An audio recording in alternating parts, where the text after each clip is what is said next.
এক ছেলে বলেছিল আমাদেরকে মেসেজ করে যে আমি একটা মেয়েকে খুব ভালোবাসি হুজুর, তাকে বিয়ে করতে চাই, এখন ওই মেয়ের বাসার লোকজন রাজি হচ্ছে না।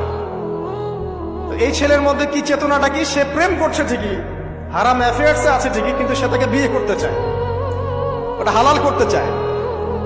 আর এক ছেলে মেসেজ করছে, সে বলছে যে আমি এরকম জেনায় লিপ্ত ছিলাম, এখন আমি কি করব, আমি কি ওগুলো ছেড়ে দিয়ে ফিরে আসব, নাকি আমি ওই মেয়ের সাথেই যেন অব্যাহত রাখবো? এই দুই ব্যক্তি কি সমান? সমান না।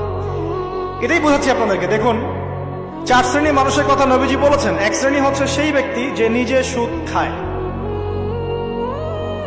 কারা কারা খাই?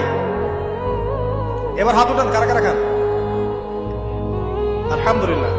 দ্বিতীয় শ্রেণী যারা খায় না কিন্তু মানুষকে দেয়। আচ্ছা। 3 নাম্বার, খায়ও না দেয়ও না, খায়ও না দেয়ও না, সাক্ষী থাকে। 4 নাম্বার, খায়ও না দেয়ও না, সাক্ষীও থাকে না, লিখে রাখে। এবার লেখেন কারা কারা?